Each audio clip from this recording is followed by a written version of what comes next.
السلام عليكم ورحمة الله وبركاته. اللهم صل وسلم وبارك عليك حبيبي يا رسول الله.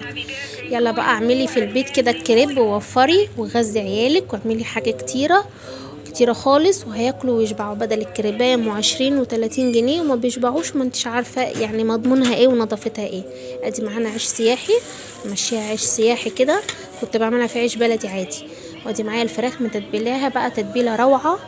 ان شاء الله يا رب تبقى الف هنا وشفا على عيالي يا رب كده، واهتموا بعيالكم في لقمه نضيفه من البيت افضل من بره. يلا كريب ده ولا مش كريب؟ بصوا بقى الجمال وبصوا النظافه بتاعته وبصي قد ايه، بسم الله ما شاء الله. الواحده من ديت ب25 وب30 بره. كده انت عملت 120 جنيه والله، ولسه فايض عندنا تاني عيش وفراخ بكره للغدا ان شاء الله. حاجه نظيفه وجميله، مش لازم بقى مايونيز وجبنه موزاريلا والحاجات دي كلها، لا انا عملتها كده بسيطه وجميله وهتفتح النفس. يلا السلام عليكم ورحمه الله وبركاته.